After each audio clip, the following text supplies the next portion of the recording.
"She's lying! I never touched the safe," Daniel barked, and 2 cops turned to me. "Then explain this," one said, showing grainy footage of a man at my safe, and it looked just like me. My daughter sobbed, begging them to believe her. But their pens were already scratching out his name and writing mine. That was the moment it hit me. My brother didn't just steal from me. He used my own security system to frame me for it. And worse, my parents paid for the laptop. He used to do it. I had 30 days to prove my innocence before I lost everything. My job, my reputation, custody of my daughter. But what Daniel didn't know was that I'd been documenting every lie he ever told for 20 years. And the backup drive he forgot to erase, it saw everything.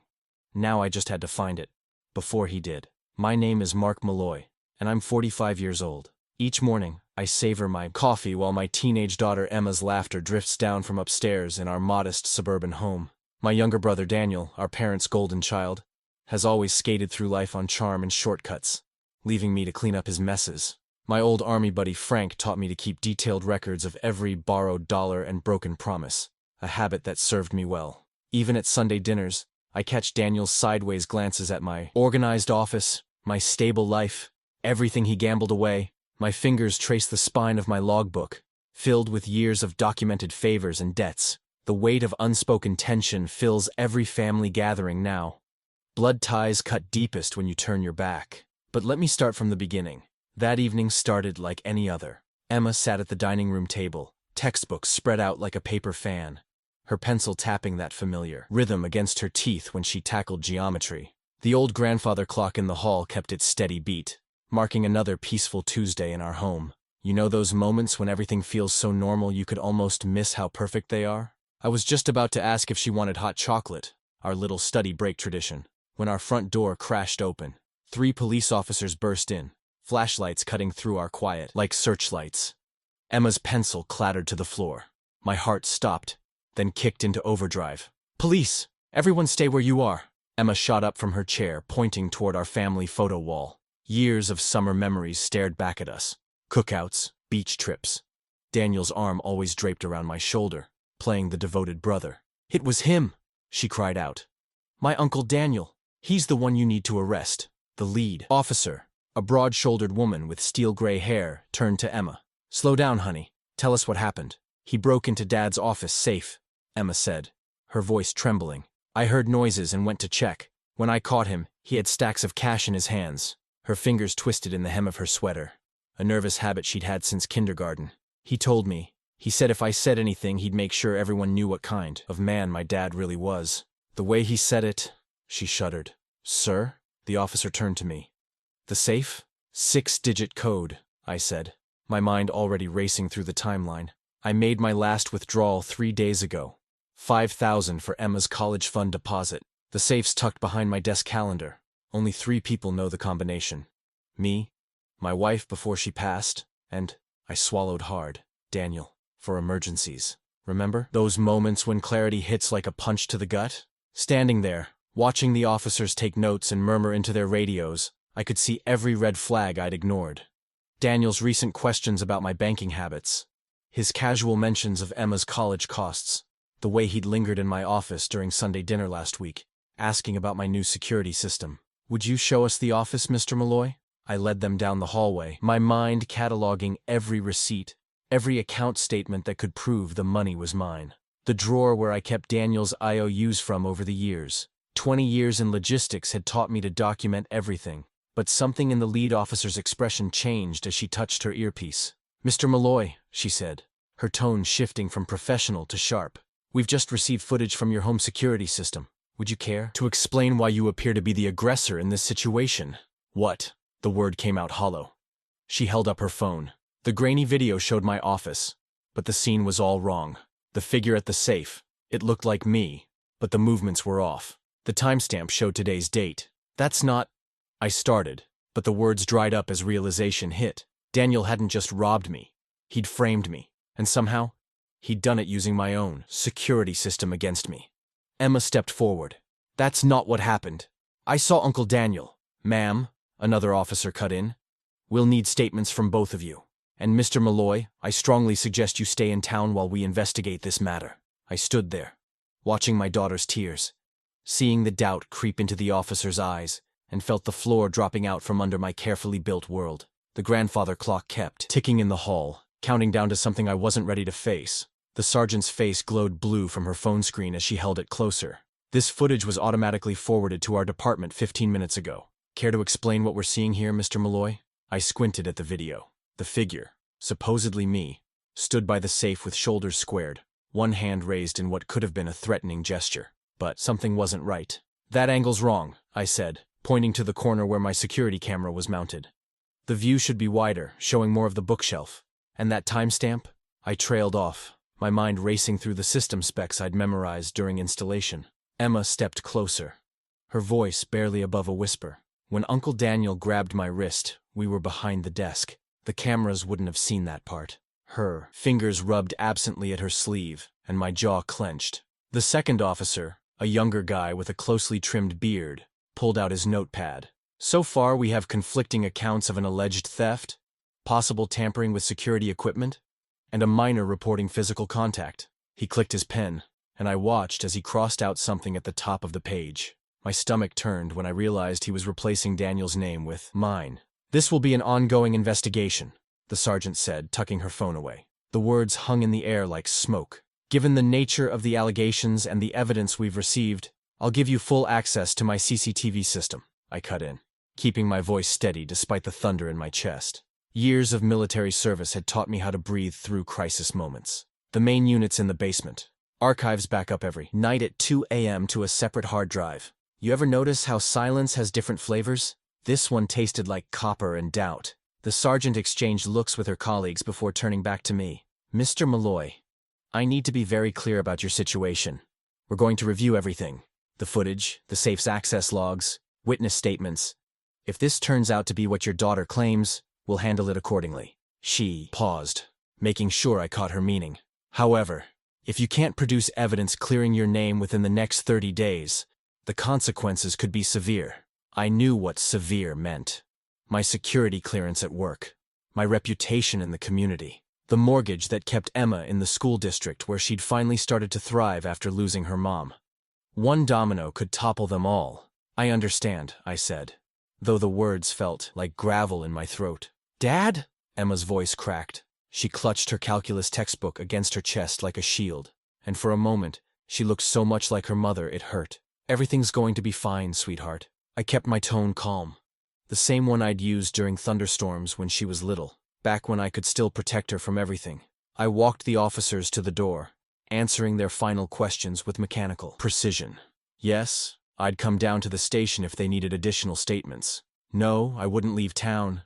Yes, I understood the importance of preserving any relevant evidence. The sergeant paused on the threshold. 30 days, Mr. Malloy. The clock's ticking." When the door clicked shut, the sound echoed through our suddenly hollow-feeling home.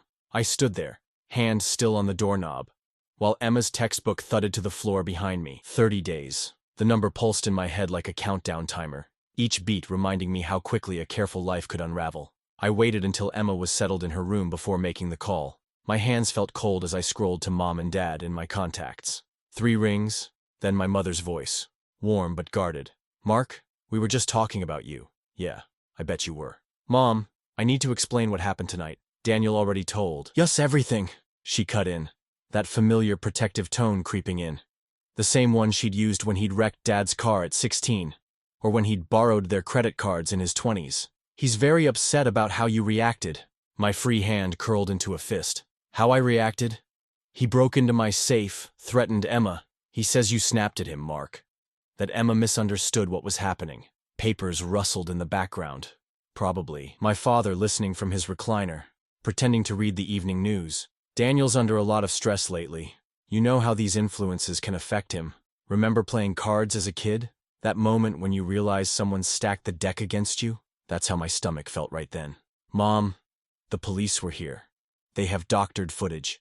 Maybe you should talk to someone," she suggested, voice honey-sweet with concern that felt like acid. "There are excellent counselors who deal with anger issues." Before I could respond, my phone buzzed with a text. "Steve from work. Everything okay?" Hearing things, the timing hit me like a punch. Daniel hadn't just poisoned our parents. He was working every angle, every connection.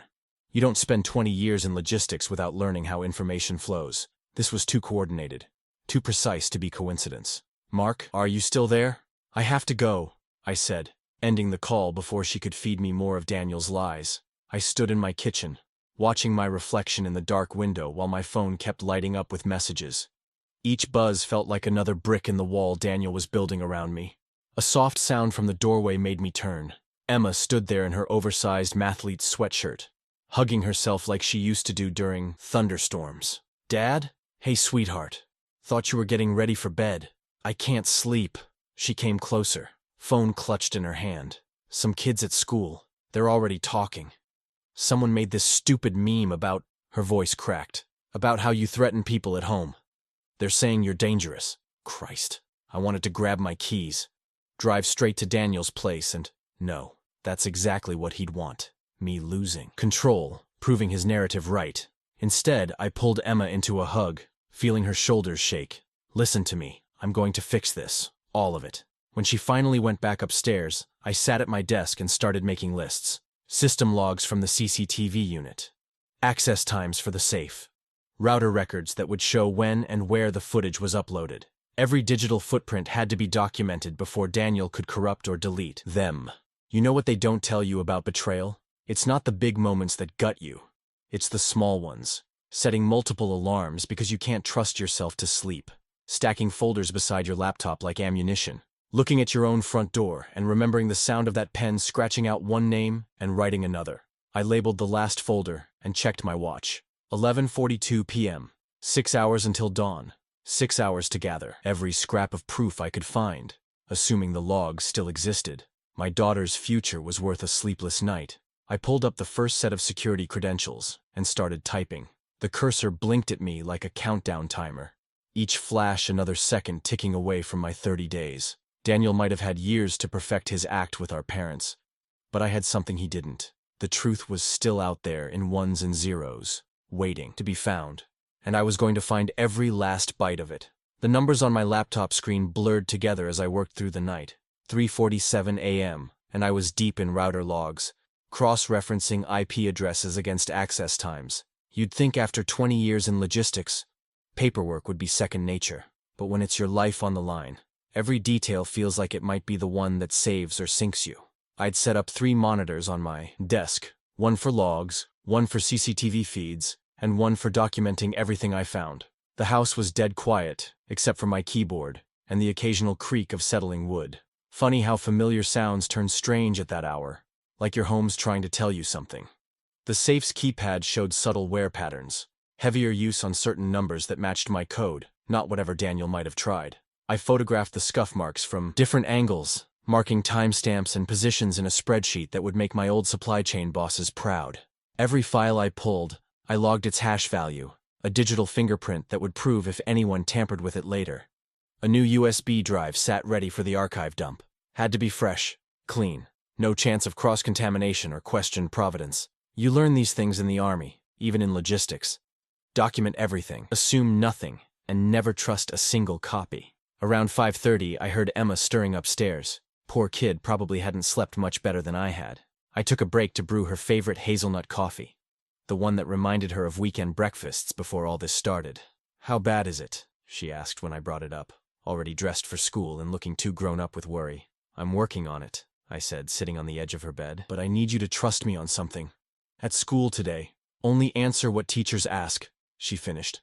"Don't volunteer anything extra." My chest ached with pride and sadness. No 15-year-old should have to be this careful. That's my girl. The drive to school was quiet, morning traffic giving me time to study her profile. She had her mother's determination in her jaw, the same look I'd fallen in love with years ago. We'd get through this. We had to. Back home, I started the footage export. Everything looked normal at first. Standard 30 FPS, clean motion tracking. Then I hit the timestamp where Emma said Daniel grabbed her wrist. The image stuttered. Frames dropped. The sequence jumped ahead microseconds at a time, like watching through a strobe light. No, no, no! I switched to the backup drive. Same gaps, same stutter. My hands went cold as I realized what this meant. Someone had gotten to the source footage before it ever hit my drives. This wasn't amateur hour. Whoever edited these files knew exactly what they were doing. Have you ever tried to catch smoke with your bare hands? That's what it felt like, watching those missing frames mock me. 20 years of keeping meticulous records, and now I couldn't even trust my own security system. I leaned back, rubbing my eyes. Basic tech skills got me through work just fine, but this was way beyond my league. And the clock was ticking. 29 days left to prove my innocence, and I just hit a wall on day 1.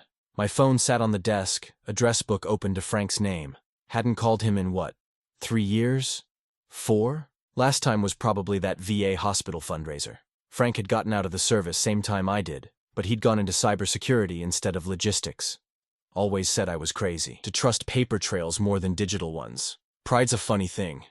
It can keep you standing when everything else falls apart, but it can also blind you to the hand reaching out to help. I stared at that contact entry, cursor blinking like a metronome counting down my options. The morning sun slanted through my office window, lighting up the dust motes floating around my desk. Somewhere in this house, proof of my innocence was buried in corrupted data. And somewhere in those missing frames, Daniel's true colors were hidden. I pressed call and held my breath. 1 ring, 2 rings, 3. The next morning, my kitchen filled with the kind of smells that mark rock bottom. Burnt toast, 3 times reheated coffee, and the chemical warmth of electronics running too hot. Frank sat across from me, his laptop humming like a tired generator while he listened to my story. His face hadn't changed much since our army days. Same steady eyes, same habit of rubbing his thumb across his chin when he was thinking hard. You know that feeling when you're explaining a problem and the other person just gets it? No interruptions, no, well, actually comments, just pure understanding? That was Frank. Always had been. He let me lay it all out. The safe, the footage, Daniel's timing, everything. Okay? He said finally, pulling a legal pad closer. We do this by the book. First priority is getting pristine copies of everything before anything else disappears. His pen scratched across the yellow paper, mapping out our battle plan. We need raw storage images from your CCTV system. Not exports, not copies, but bit-by-bit duplicates of the actual drives. I nodded, remembering all those supply chain audits where one missing form could tank an entire inspection. Router logs, too. DHCP records, connection timestamps, everything, Frank confirmed. Cross-reference those with the safe's keypad events. Build a timeline that can't be disputed. He glanced up as Emma came downstairs, backpack slung over one shoulder. Morning, kiddo. Emma managed a small smile. Better than yesterday's haunted look. Hi, Uncle Frank. She'd called him that since she was little, though we weren't related. Just one of those army family things that stick. Hey, sweetheart, I said, getting up to pack her lunch. Remember what we talked about? Stay quiet. Stay focused, she recited, accepting the brown paper bag. Love you, Dad. My throat tightened. Love you too. After she left, Frank pulled out another sheet of paper. Sign this, he said, sliding it over. Chain of custody documentation. Everything we find, everything we do, it all gets logged and witnessed. Makes it harder to dispute later. The document was pure Frank. Precise, thorough, dated and timed down to the minute. I signed where he indicated, watching as he added his own signature below. Now, he said, opening a black case full of cables and drives. Let's clone that system before anything else goes missing. His fingers flew across the keyboard, launching programs I'd never seen before. This'll take a while. Mind if I grab some coffee? Help yourself, I said, then pulled out my phone. Time to send that text I'd been dreading. Please withhold judgment until the police finish. Short, simple, no emotion. I stared at the screen until 3 dots appeared, then disappeared without response. Well, at least they'd read it. Frank returned with a fresh cup, settling back into his work. Got something, he muttered after about 20 minutes. See these markers here? He pointed to strings of code I couldn't begin to understand. Software fingerprints. Someone used third-party editing tools on these files. I leaned closer, squinting at the screen. How can you tell? Metadata doesn't lie, he said, scrolling through timestamps. Look here. This file was re-encoded less than an hour after Emma's confrontation with Daniel. Original creation date, modification date, render settings. They all tell a story. My pen circled that timestamp, underlining it twice. Hard evidence at last. So we can prove tampering? Better than that, Frank said, opening another window. We can follow the money. Video editing software this specialized isn't cheap, and neither is the hardware to run it. Someone bought this gear recently. Those purchases leave trails. I remembered Daniel's constant money troubles, the way he always seemed to land on his feet despite never holding a steady job. You think we can trace who paid for it? Frank's smile was grim. Mark, in this day and age, money always talks. We just need to know where to listen. The next morning hit like a punch to the gut. Frank and I had spent hours analyzing the clone drive data, marking promising segments that showed clear tampering. But when we ran a verification check, my stomach dropped. What do you mean? Overwritten. I leaned over Frank's shoulder, staring at the error messages flooding his screen. Automatic retention policy, Frank muttered, his fingers dancing across the keyboard. Systems set to purge old files after 30 days. Someone adjusted the retention window, probably remotely, and triggered an early cleanup. I rubbed my temples, feeling a headache building. Ever smelled smoke just before a fire alarm? That's what this was. Trouble brewing. My phone buzzed, and the caller ID made my heart skip. Detective Martinez. Mr. Malloy, she said, her voice professionally neutral.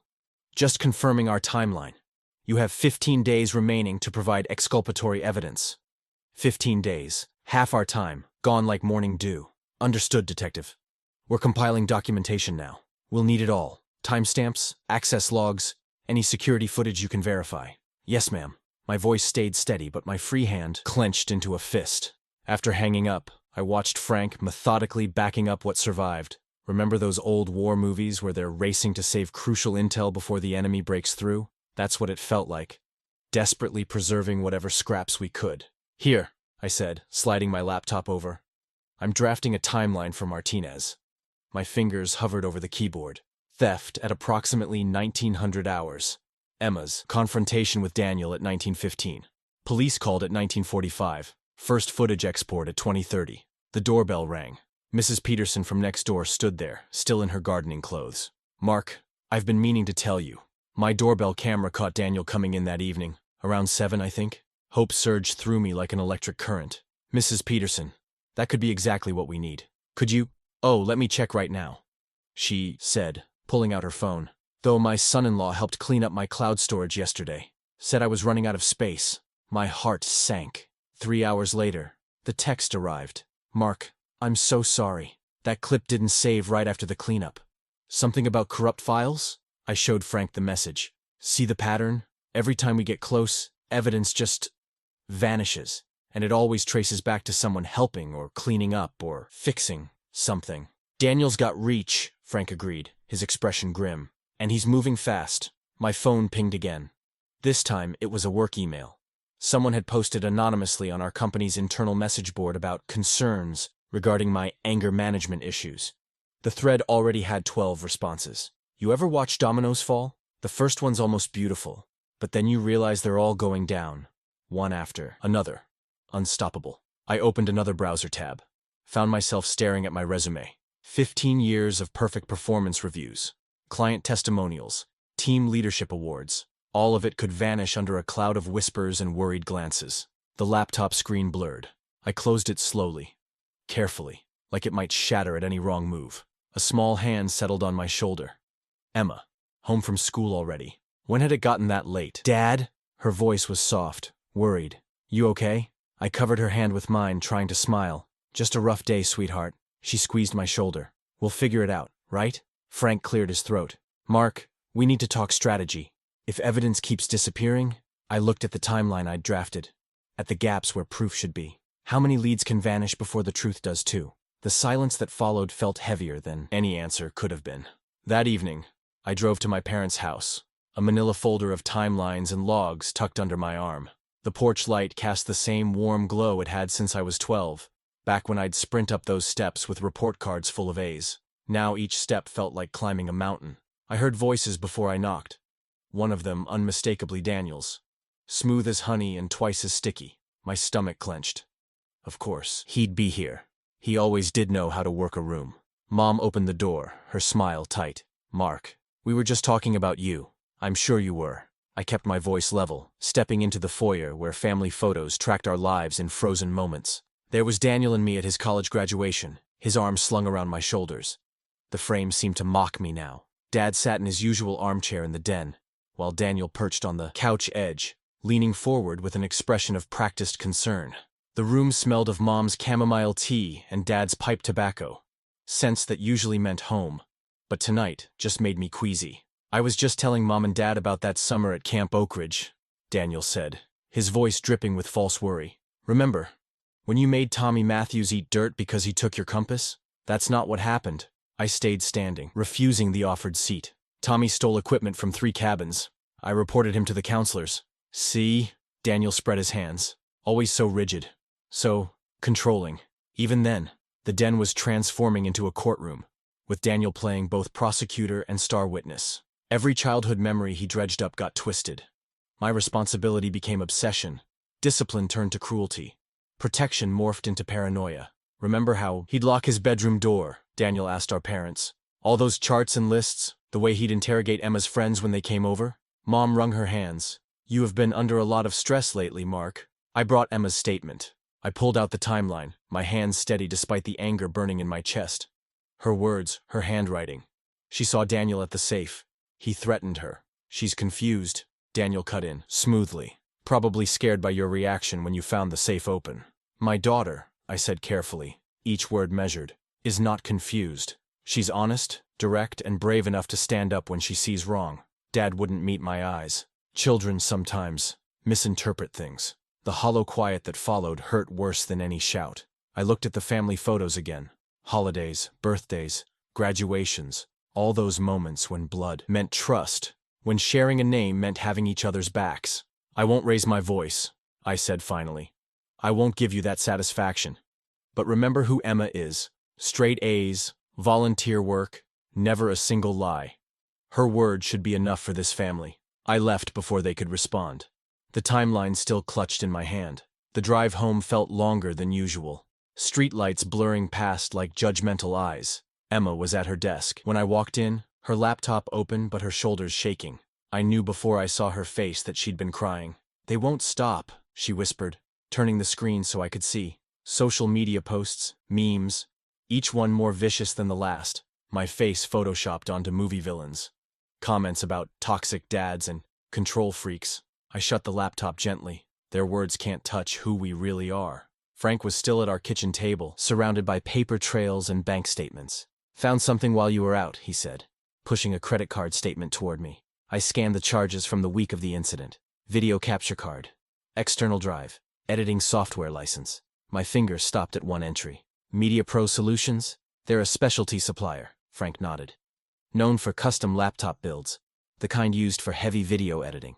I circled the vendor name, adding it to our evidence wall. The amount matched what my parents had mentioned lending Daniel last month. Frank tapped another receipt. But this name here, if it matches what I think. He pulled out his phone, already dialing a contact. Emma appeared in the doorway, her eyes red but determined. Dad?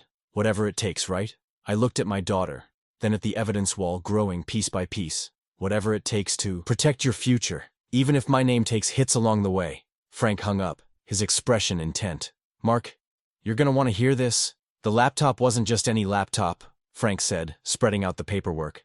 Media Pro Solutions builds custom rigs specifically for video editing. High-end stuff, not your basic Best Buy special. I leaned over his shoulder, following his finger down the invoice. Each line item felt like another nail in my coffin. 32 GB RAM, dedicated graphics card, specialized cooling system. But it was the last line that made my stomach drop. Professional video suite, pre-installed. Your parents bought this? I asked, even though the bank statement was right there in black and white. 3 months ago. Frank tapped the date, listed as a business expense for Daniel's new consulting venture.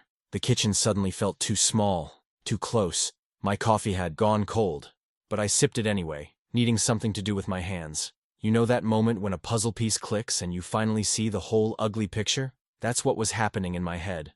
The very people who'd raised me, who taught me about right and wrong, who'd lectured me about responsibility, had unknowingly bankrolled the tools Daniel used to destroy me. Every time they defended him at that kitchen table, they were defending their own investment in my downfall. Emma's voice came soft from the doorway. Dad? I turned, trying to keep my expression neutral. She'd been through enough without seeing how badly this shook me. I saw the bank statement, she said, her fingers twisting the hem of her shirt.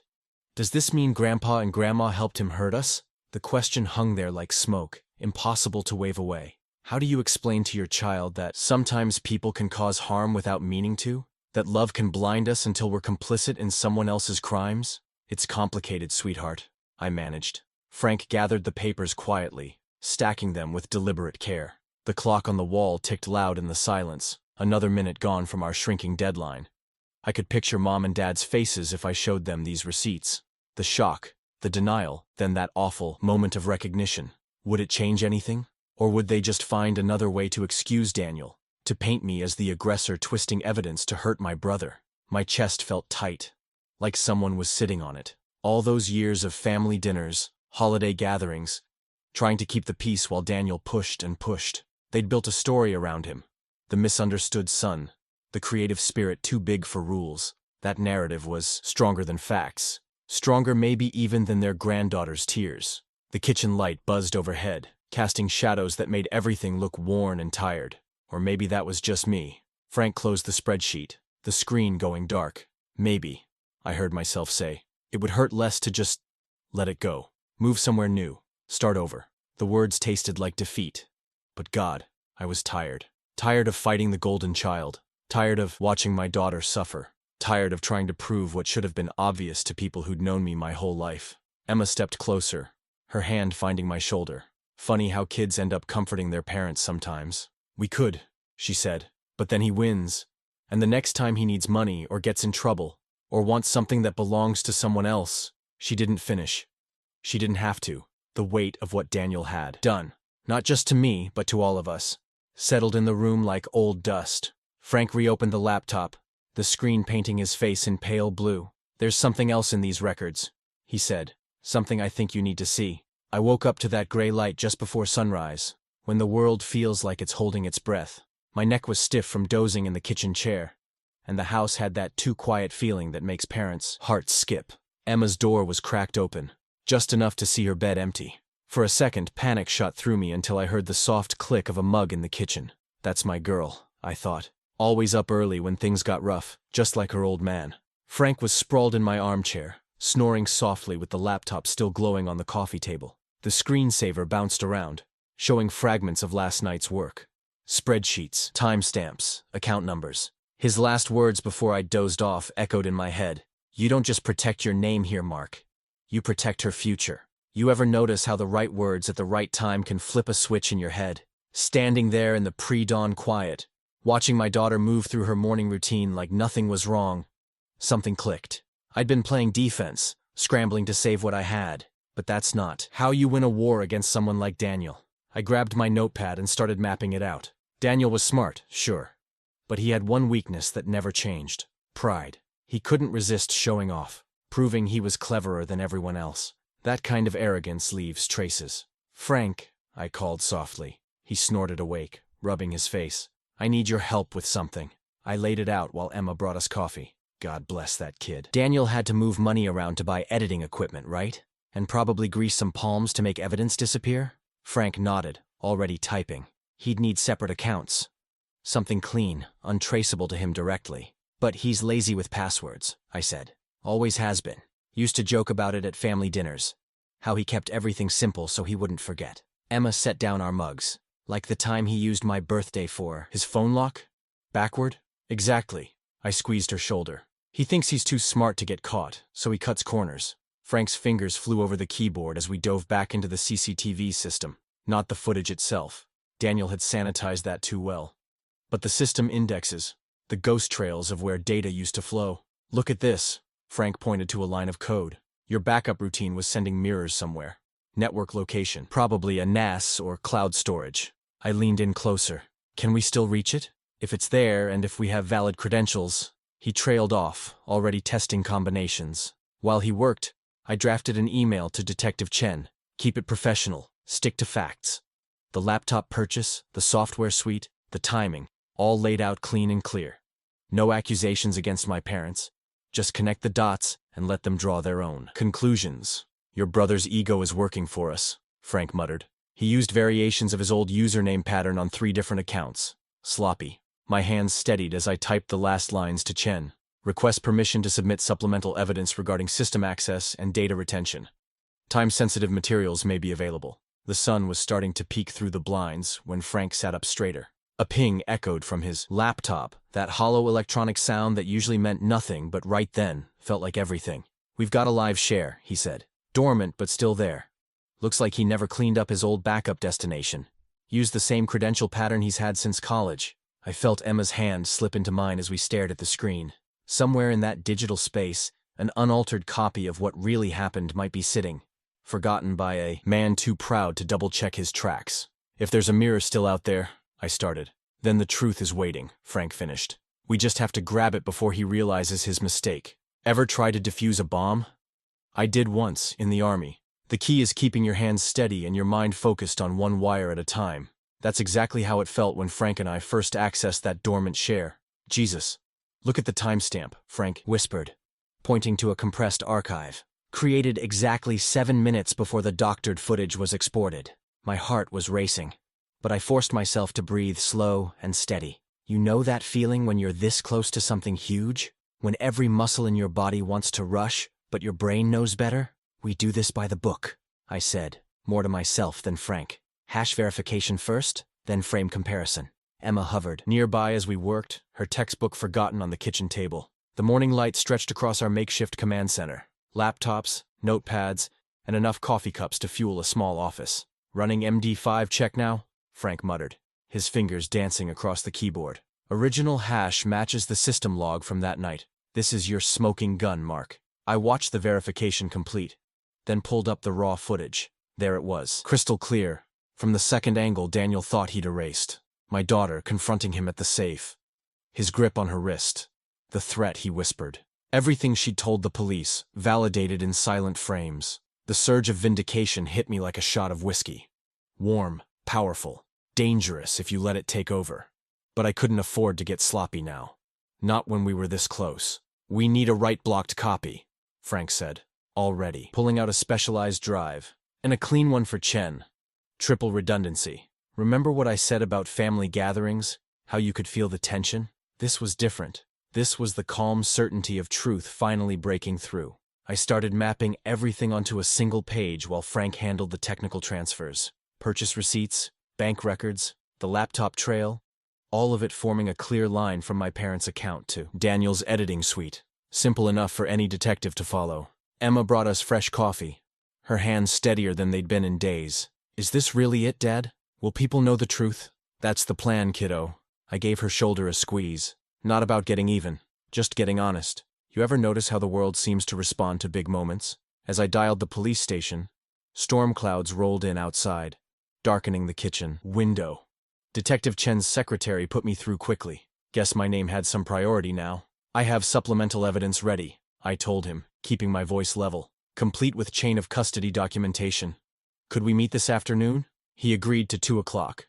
Professional? No promises either way. That's when my phone buzzed with a text from Daniel. "Stop digging. Families forgive.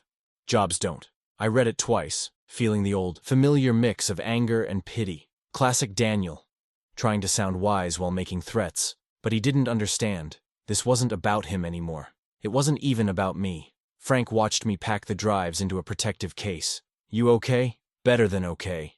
I secured the latches carefully. For the first time in weeks, everything's exactly where it should be. The storm clouds outside were getting darker, but I didn't mind. Sometimes you have to walk through shadows to reach the light. I picked up the case, feeling its weight. Not just the hardware inside, but the truth it carried. "Ready?" Frank asked. I looked at my daughter, saw the hope in her eyes, and nodded. It was time to step into whatever weather waited outside. Because that's what fathers do. We walk through storms to keep our kids safe. The fluorescent lights in Detective Chen's office made everything look harsh and washed out. 2 techs hunched over laptops while a supervisor named Martinez stood behind them, arms crossed. You know that feeling when you're watching someone review work that could change everything? Your throat gets dry, and time seems to slow down. "Frame 2, 847. One tech called out, clicking through the footage. That's where the original shows the physical contact with the minor, completely missing in the version we received initially. I watched their faces as they worked, remembering all those nights Frank and I had done the same comparison. The second tech was nodding, making notes on a legal pad. "The metadata timestamps confirm manipulation," she said. "And these purchase records, Martinez picked up the paper trail I'd assembled. The laptop was bought through your parents' account? Yes, sir. I kept my voice steady. They had no idea what it would be used for. Daniel told them it was for his new consulting business. The room smelled like old coffee and printer toner. Down the hall, phones rang and voices murmured. The normal sounds of a police station at work. But in here, the focus was razor sharp. Chen leaned forward in his chair. Walk me through the money trail one more time. I pulled out my copy of the timeline. The laptop purchase was made 6 weeks ago. 3 days later, the video editing suite was installed. The serial number matches the software that created the doctored footage. Remember what I said about patience? Sometimes the hardest part is letting others catch up to what you already know. The technical evidence is solid, the first tech announced. No question the footage we originally received was altered.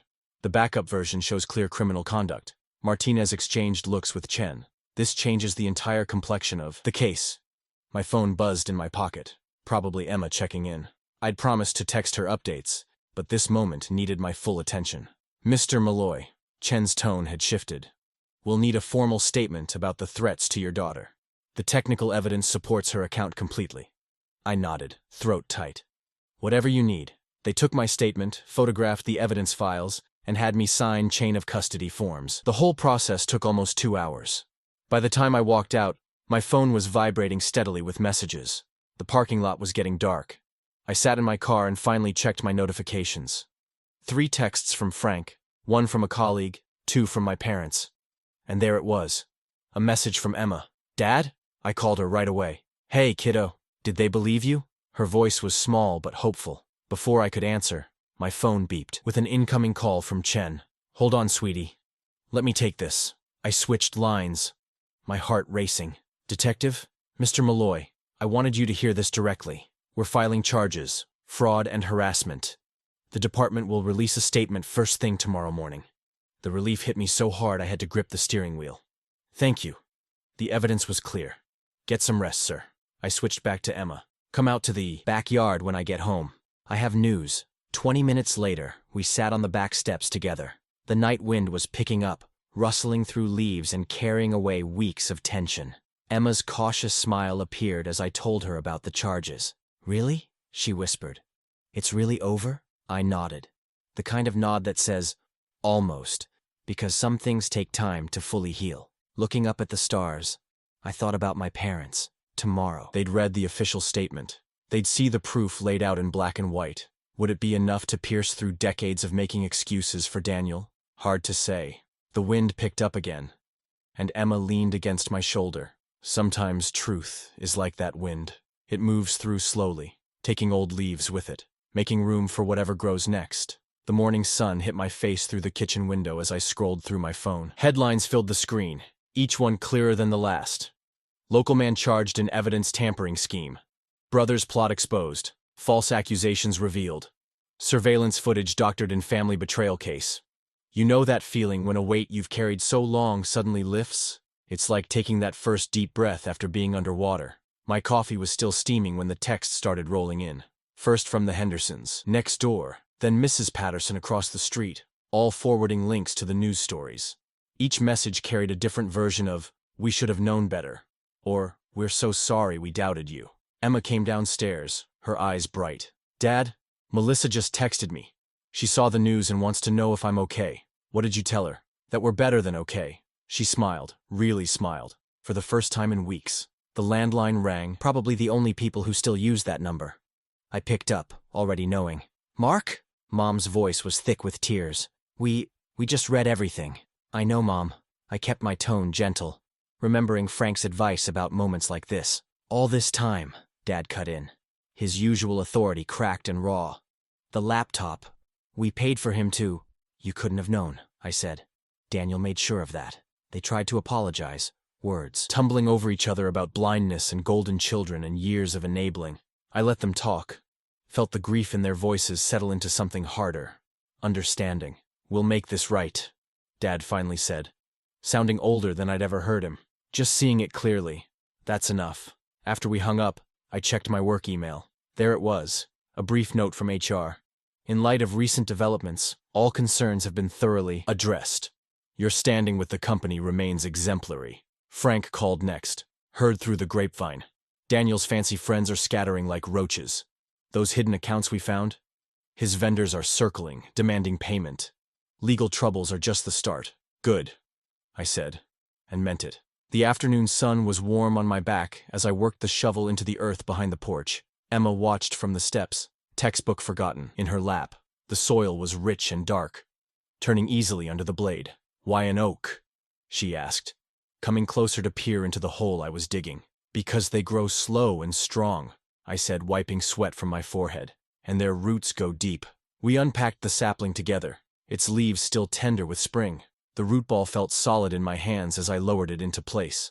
Emma helped me fill in the sides, her hands joining mine in packing the soil firm. "Found this while digging," I said, holding up a flat stone, smooth and pale. "Think it'll make a good marker?" She nodded, taking it from me. We settled it at the base of the trunk, and she pressed her palm against its cool surface, anchoring it in place. The watering can gurgled as I poured, watching the droplets disappear into the fresh-turned earth. Behind us, the house seemed to exhale, as if it too had been holding its breath these past weeks. Looking at that young oak, something my grandmother used to say came back to me. She'd lived through her share of storms, seen her share of betrayals. Standing there with Emma, watching water sink into roots that would grow stronger with each passing season, I finally understood what she meant. "You know what, kiddo?" I said softly. "Betrayal destroys itself faster than it destroys you." Emma's hand slipped into mine, squeezing once. Above us, leaves whispered in the breeze, and somewhere in the distance, a door closed gently.